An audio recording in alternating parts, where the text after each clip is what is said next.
चलिए चलते हैं कक्षा 10 में। आपका लेसन चल रहा है ऊंचाई व दूरी।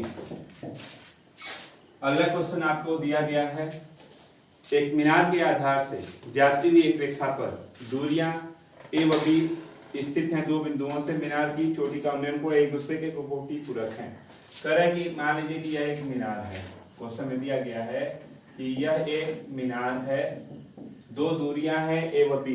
मीनार से जाती हुई इस रेखा पर दो दूरियां हैं, तो मान लेते हैं पहली दूरी ए है और दूसरी दूरी कह रहा है कि दो दूरियां हैं ए व बी, दूसरी दूरी कह रहा है कि बी है। ये दो बिंदु हो गई है। कह रहा है क्वेश्चन में कि जो इनके जो कोण है एक दूसरे के कोटि पूरक हैं। कोटि पूरक का मतलब होता है दो कोणों का योग 90 अंश। और इसमें रूल होता है कि जो पहली वाली दूरी है आप उसको हमेशा थीटा मानते हैं या पहला कोण मानते हैं। अगर पहला 90 है, एक थीटा है, तो दूसरा वाला कोण दोनों का योग एक 90 अंश होना चाहिए। तो दूसरा वाला कोण कोटि पूरक का मतलब 90 माइनस थीटा हो जाएगा। मीनार की ऊंचाई अगर यस मान लेते हैं तो कह रहा है क्वेश्चन में कि आप मीनार की ऊंचाई प्रूव कीजिए। मीनार की ऊंचाई प्रूव करना है करनी में ए बी, और कहता है कि अगर ए का मान 18 दे दिया और बी का मान 32 दे दिया तो इसकी एक्यूरेट हाइट भी बता दीजिए। तो दो चीज पूछा इसमें, नाम देते हैं ए बी सी और डी। अगर हम इस त्रिभुज की बात करेंगे, आधार और लंब दिख रहा है, आधार और लंब मतलब tan लेना चाहेंगे आप, तो आपने कहा त्रिभुज बी सी डी में, तो त्रिभुज बी सी डी में यानी tan थीटा बोला तो h अपान ए इक्वेशन फर्स्ट कर लीजिए। बड़ा सा त्रिभुज देते हैं यानी त्रिभुज ए सी डी में, तो त्रिभुज ए सी डी में tan 90 माइनस थीटा h अपान डी बोल सकते हैं। tan 90 माइनस थीटा को आप काट थीटा बोलते हैं, तो आपने कहा cot theta is equal to h upon B. इसको आप काट को 1 upon tan theta h upon B समीकरण 2 कर दीजिए। अब आप करते क्या है, समीकरण 1 व 2 का गुणा कर लीजिए। आपने कहा समीकरण 1 गुणते समीकरण 2 कर देते हैं, तो tan theta 1 upon tan theta और यहाँ पहले से ही h अपान ए और ये h अपान बी हो गया, tan से tan कर दिया। ये इधर आएगा ए बी, तो ये हो गया h का वर्ग। h बराबर करनी में ए बी बोलेंगे, पहला रिजल्ट हो गया। अब ए व बी का मान रख दीजिए। h बराबर करनी में a का मान 18 और b 32 है। h बराबर 18 को 9 गुणते 2 और 32 को 16 यानी कि 16 गुणते 2 कर देते हैं। तो आप अगर आप देखें तो 9 को 3 गुणते 3 बाहर हो जाएगा, पेयर हो गया, 2 का पेयर है बाहर हो गया, 16 को 4 गुणते 4 बाहर हो गया। h बराबर 3 गुना 6 6 चौके 24, यानी मीनार की ऊंचाई कितनी हो जाएगी, 24 मीटर हो जाएगी। नोट कर। क्वेश्चन नंबर 9 चलते हैं। कहता है कि एक मीनार के आधार से 100 मीटर और 25 मीटर की दूरी उसी समतल पर स्थित बिंदुओं ए और बी जो कि एक सीधी रेखा में है, जो मीनार की तरफ जा रही है, एक दूसरे के साथ कोटि पूरक का कोण बनाते हैं। कह रहा है कि मान लीजिए कि यह एक मीनार हो गई। ध्यान से सुनिएगा, पहली दूरी कह रहा है 100 मीटर, पहली दूरी 100 मीटर है, तो मान लीजिए कुछ दूर हो गया। दूसरी दूरी को बोल रहा है 25 मीटर, तो ये 25 मीटर की दूरी हो गई। पहली दूरी वाले को ए बोला, दूसरे वाले को बी बोला, और दोनों के जो कोण हैं एक दूसरे के कोटि पूरक हैं। और हमने बताया आपको कि कोटि पूरक का मतलब जो पहली वाली दूरी होती है उसको आप थीटा मानिए, तो दूसरा वाला जो दूरी होता है वो 90 माइनस थीटा के साथ कोण हो जाएगा। तो पहली वाली का कोण अगर हम मानते हैं, पहला वाला 100 है तो 100 मानेंगे, तो ये थीटा हो गया। तो दूसरा वाला जो कोण होगा कोटि पूरक का मतलब 90 माइनस थीटा काम करेगा। तो कह रहा है क्वेश्चन में कि आप मीनार की ऊंचाई क्या कीजिए, नहीं एच पूछ रहा है, नाम दे दीजिए ए बी सी और डी। अगर हम छोटा सा त्रिभुज लेते हैं या बड़ा सा ही ले लीजिए, पहले त्रिभुज ए सी डी बड़ा वाला लेते हैं, तो आपने कहा कि tan थीटा h अपान 100 कर लेंगे, तो tan थीटा ये इक्वेशन फर्स्ट हो गया। छोटा वाला त्रिभुज लेते हैं त्रिभुज बी सी डी, तो त्रिभुज बी सी डी में आएंगे तो tan 90 माइनस थीटा ये h अपान हो गया 25। tan 90 माइनस थीटा को आप काट थीटा बोलते हैं, तो यहाँ काट थीटा हो गया h बटा में कर दीजिए 25, और काट को 1 अपान tan बोल सकते हैं, तो 1 अपान tan थीटा h बटा में 25 कर दी, समीकरण 2 हो गया। समीकरण 1 व 2 का गुणा कर देते हैं। आपने कहा समीकरण 1 गुणते समीकरण 2 कर देंगे, तो यहाँ tan theta 1 upon tan theta, यहाँ h बटा में 100 कर दीजिए और h बटा में 25 कर देते हैं, कट गया। h का वर्ग बटा में 25 100, h का वर्ग बराबर 2500, h बराबर 2500 का वर्गमूल आप करते हैं 25 का 5, 100 का 10, 50 मीटर, यानी मीनार की ऊंचाई कितनी है? 50 मीटर है। नोट कर ले। क्वेश्चन नंबर 10 बहुत ही महत्वपूर्ण क्वेश्चन है बोर्ड के लिए, ध्यान से देखिएगा। कह रहे 10 में कि एक ऊर्ध्वाधर खंभा अपने पाद के तल में स्थित किसी बिंदु पर अल्फा कोण अंकित करती है। कहता है कि एक यह खंभा हो गया, कोई यह धरातल पर कहीं से हम इस खंभे को देख रहे हैं, ध्यान से सुनिएगा। यह खंभा हो गया, कहीं से हमने इसको देखा तो कह रहा है कि अल्फा कोण अंकित कर दिया, अल्फा कोण बना। फिर कहता है कि इस तब तथा a मीटर एक लंबा आदमी जो खंभे के शिखर पर खड़ा है, कहता है कि मान लीजिए यह एक आदमी हो गया, ये इसके शिखर पर खड़ा है। इस आदमी की लंबाई कह रहा है कैपिटल A मीटर दे दिया गया, इस आदमी की लंबाई कैपिटल A दे दिया। यह इस खंभे के शिखर पर खड़ा है, ठीक ना, और उस बिंदु पर बीटा कोण अंकित करता है। इस आदमी को अगर हम देखें तो आदमी का पैर और आदमी का सर न देखेंगे, तो जब हमने यहाँ से देखा है आदमी को, तो आदमी का जो कोण है वो बीटा है, ये कोण बीटा हो गया। तो कहता है कि सिद्ध कीजिए कि खंभे की लंबाई को हमने h से डिनोट किया, तो कह रहे सिद्ध करना है क्या? h बराबर आपको प्रूव करना है a sine alpha cos alpha plus beta और साइन बीटा, ये प्रूव करना है इतना मीटर खंभे की लंबाई होगी। चलिए नाम देते हैं पहले A, B, C और D। अगर हम छोटे से त्रिभुज को लेते हैं, मान लेते हैं कि यह यक्ष है, ठीक है। आपने कहा त्रिभुज A B C में लेंगे तो tan अल्फा, क्योंकि आधार और लंब दिख रहा है h अपान x, ठीक ना। आप इसको इधर ले आते हैं तो x, ये नीचे आया तो 1 अपान tan को ऊपर ले आएंगे तो h काट अल्फा बोल सकते हैं इक्वेशन फर्स्ट। बड़ा सा त्रिभुज लेते हैं, यानी आपने त्रिभुज लिया ABD में, तो बड़ा सा त्रिभुज लेंगे तो पूरा कोण हमारे पास अल्फा प्लस बीटा हो गया, तो tan alpha plus beta h plus a upon x को यहाँ लाएंगे तो ये नीचे जाएगा, तो x is equal to h plus a। 1 upon tan को ऊपर ले आएंगे तो काट बोल सकते हैं, काट alpha plus beta. Equation second आप ध्यान दें तो समीकरण 1 में यक्ष है, समीकरण 2 में भी यक्ष है। समीकरण 1 2 की तुलना करेंगे तो दोनों का अगर बायां पक्ष इक्वल है तो दाहिना के भी इक्वल हो जाएगा, दायां पक्ष। आपने कहा समीकरण 1 व 2 से क्या, तो h काट अल्फा h प्लस a काट अल्फा प्लस बीटा। हम इसको h काट अल्फा लिखते हैं, h काट अल्फा प्लस बीटा लिखते हैं। a के साथ आएंगे तो a काट अल्फा प्लस बीटा लिखेंगे। इसको इधर ले आते हैं तो यह कॉमन, पहले से ही काट अल्फा माइनस है, काट अल्फा प्लस बीटा और a यहाँ काट अल्फा प्लस बीटा। आपने कहा कि h साइन कास में तोड़ लेते हैं तो cos alpha sine alpha, cos alpha plus beta यहाँ साइन अल्फा प्लस बीटा, और ये a इसको भी कास साइन में तोड़ लेते हैं तो कास बटा में साइन लिख सकते हैं, आप ऐसे कुछ लिख लिया।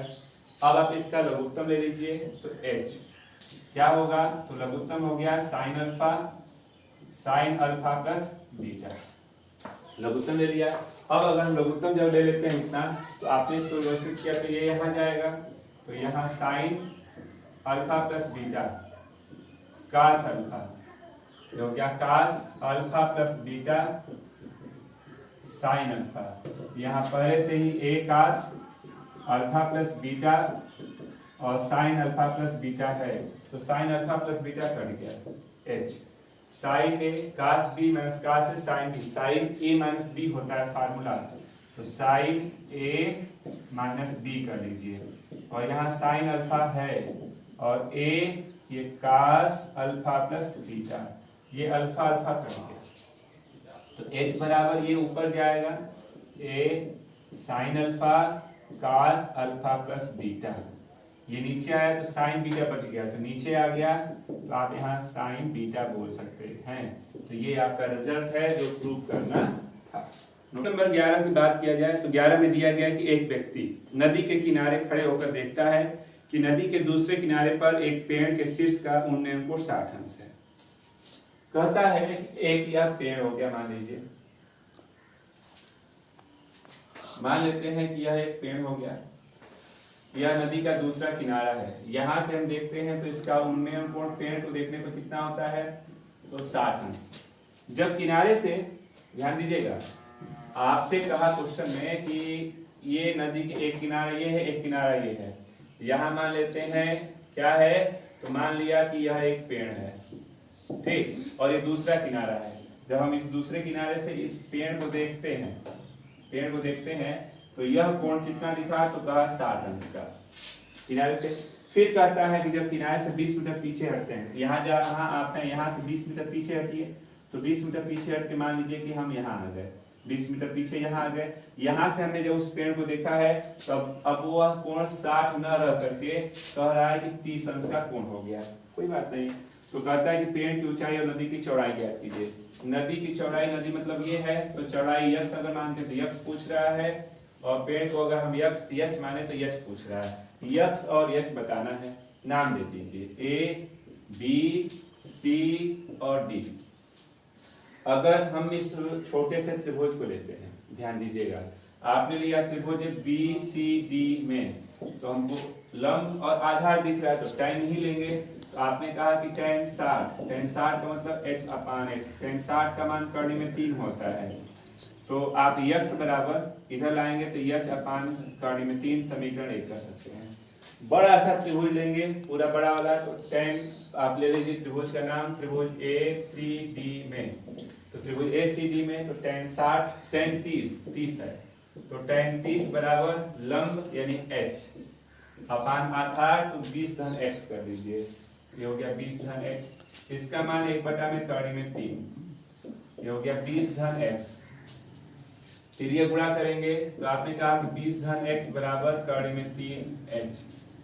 x का मान ये है, इस x के मान को यहाँ रखते हैं, तो यहाँ 20h में करने में 3 और करने में 3h, तो 20 बराबर उधर ले जाइए, करने में 3h, h में करने में 3, गुणा करते हैं तो 3 में से 1 गया 2, 2h/√3 कटा दीजिए। h का मान गुणा करेंगे 10 करने में 3, h बराबर 10 और करने में 3 का मान आप जानते हैं, गुणा करेंगे तो 17.32 मीटर क्या है, उस पेड़ की ऊंचाई हो गई। यक्ष भी पूछ रहा है तो इस यक्ष का मान, ये वाला मान यहाँ रख दीजिए। आपने कहा समीकरण 1 रखते हैं, तो यक्ष बराबर h/√3, तो h का मान हमारे पास था 10 करने में 3, यही रख लीजिए, 10 करने में 3 और बटा में करने में 3 कट गया, x बराबर 10 मीटर। यक्ष किसको माने थे आप, तो नदी की चौड़ाई को, तो नदी की चौड़ाई 10 मीटर और पेड़ की ऊंचाई 17.32 मीटर है, नोट कर सकते हैं। करते हैं क्वेश्चन नंबर 12 पे। दिया गया है कि एक नाव जो पुल की ओर जा रही है, पुल का उन्नयन को 30 अंश देखा गया।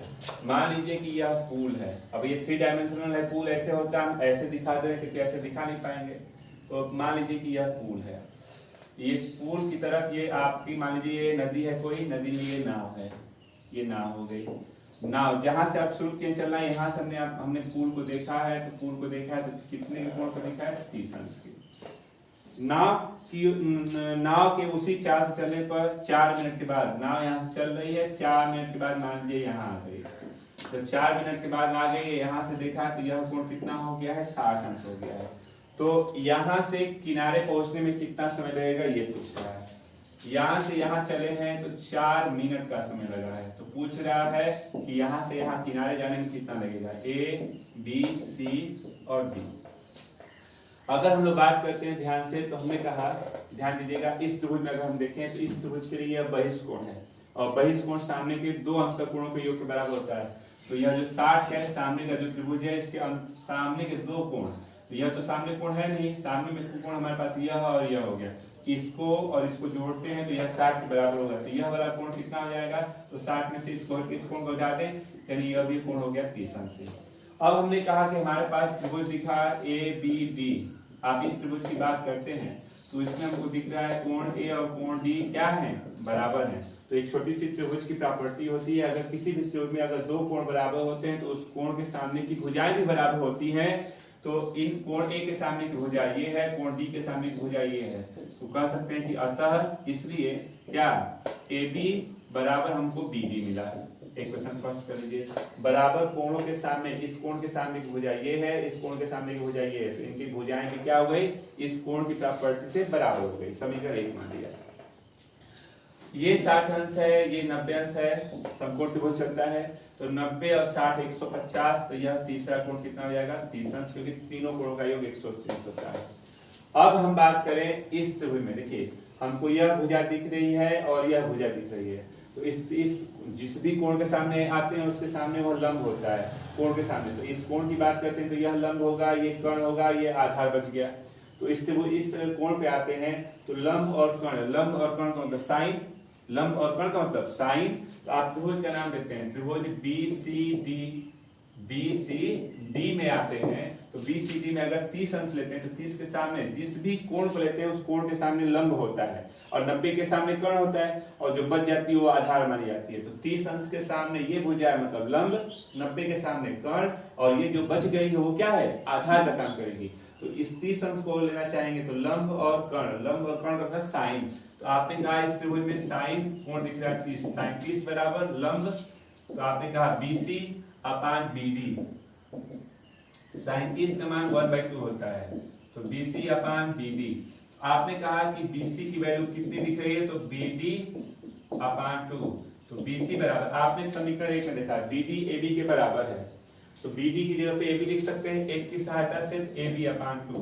अब आप बताइए जो BC दूरी है AB का आधा है ना, हमने यहाँ से कहा कि A से B तक जाने में 4 मिनट लगता है, तो आधे दूरी को A से B तक जाने में 4 मिनट, तो 4 का आधा यहाँ तो लिख सकते हैं ना, 4 का आधा, तो कितना मिनट लगेगा 2 मिनट, यानी B से C यहाँ किनारे तक जाने में कितना समय लगेगा, 2 मिनट का समय लगेगा।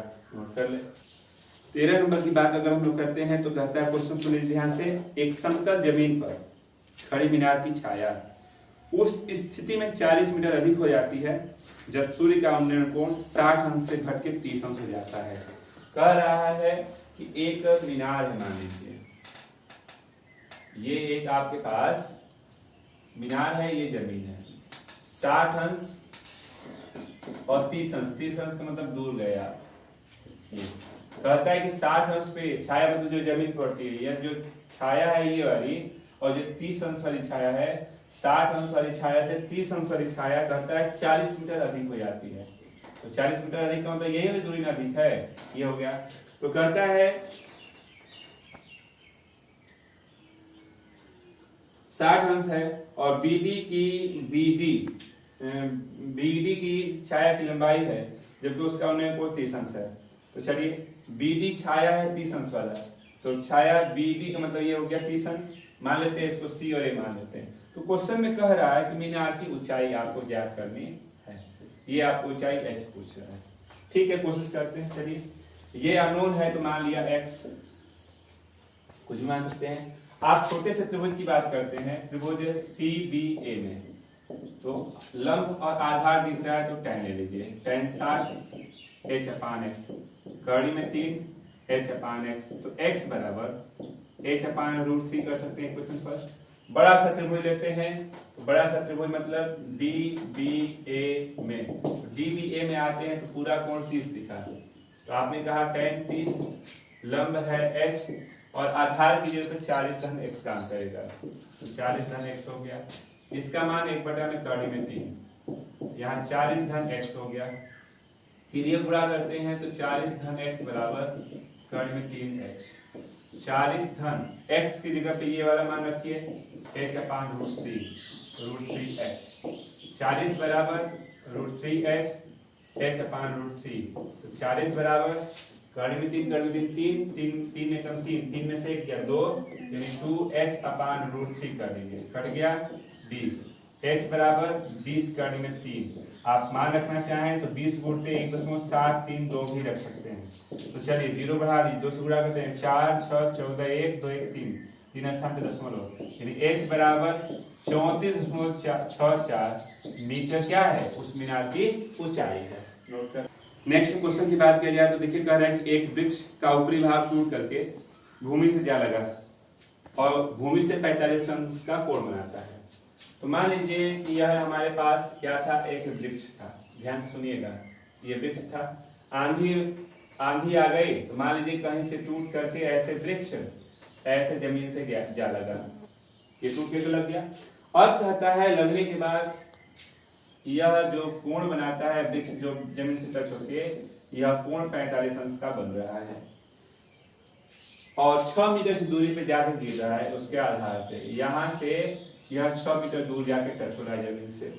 तो वृक्ष की ऊंचाई बताना है। वृक्ष की ऊंचाई का मतलब